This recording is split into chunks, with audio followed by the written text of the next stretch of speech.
Hi, I'm your instructor, Louise and Maurice, and in this video, we're going to talk about how I quit coffee and improved my coaching. Now, in that last video, we talked about anxiety and we talked about some of the substance abuse that is very much applicable to people that struggle with anxiety.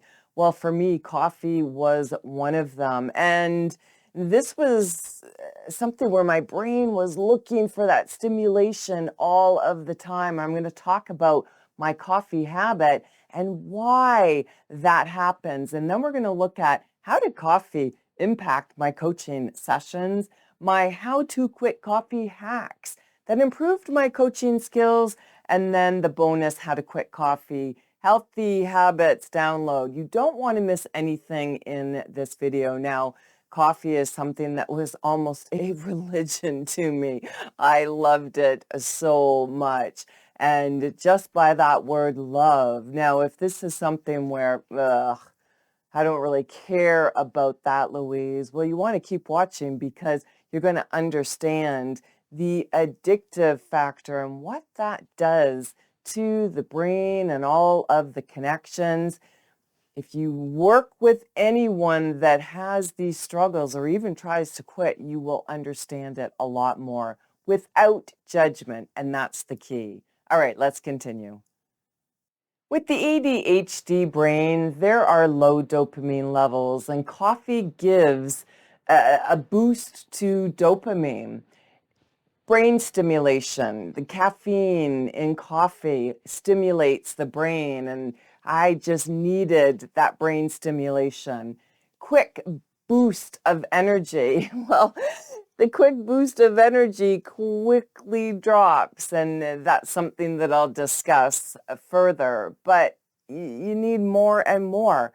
And I found myself getting the large coffees and then having the issues related to that. And then I was a zombie when I tried to quit. And that's my coffee habit in a nutshell. And it's something where I was creating the habit, the habitual, I have to have coffee. And this is something where we don't realize, how is this impacting how others see me? We'll look at how it impacted my coaching sessions next. While caffeine can boost alertness and energy, it can also trigger the release of cortisol, potentially increasing stress levels. Caffeine can affect blood sugar levels by raising insulin levels and affecting insulin sensitivity. Caffeine can also cause blood sugar spikes. Consuming too much coffee can lead to a rapid drop in blood sugar levels, a condition known as hypoglycemia. Symptoms of hypoglycemia include shakiness, sweating, confusion, and even fainting. And this is how coffee impacted my coaching.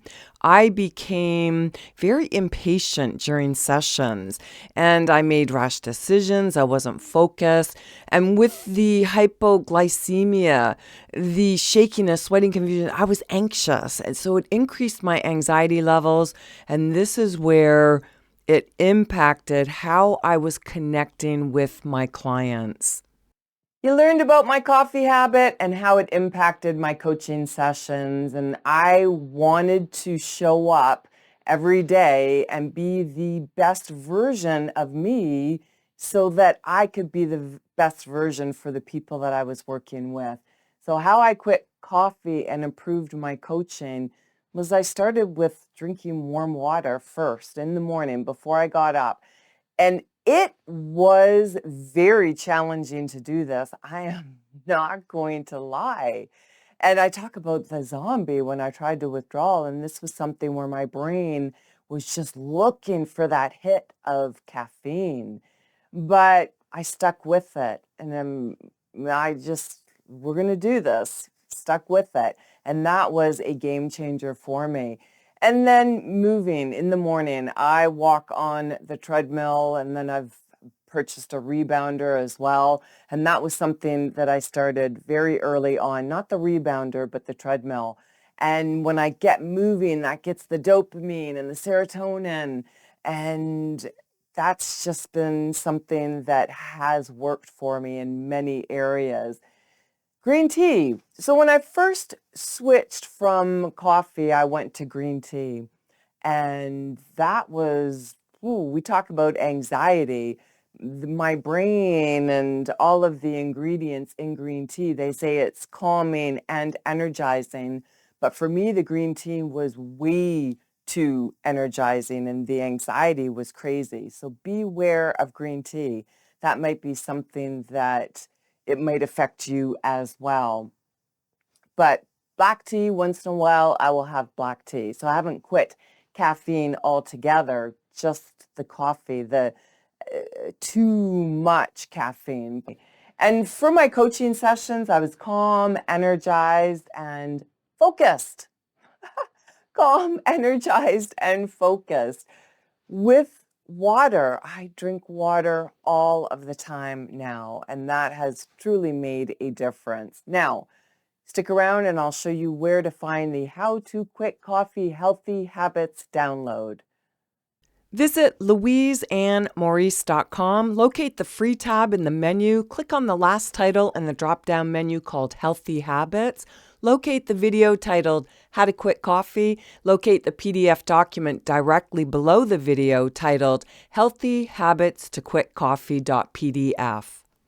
Quitting coffee might be something that you have no intention of doing, but if you do, and if you want to experience calm, remember in that last video we talked about anxiety, and coffee was an anxiety trigger, specifically the high amounts of caffeine within it.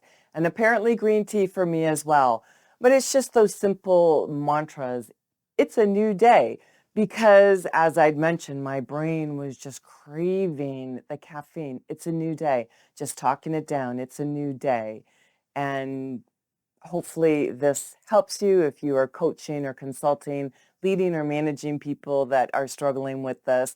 You can share this information with them as well. In the next, this extra video that I have for you, we'll just give you some extra tools that'll help you implement what I've shared with you today. If you're not a subscriber, make sure that you click on my image to subscribe and give this video a thumbs up, especially if it resonated with you, anything, and share it with people that might benefit. Again, I'm your instructor, Louise and Maurice, and I thank you for sharing your valuable time with me.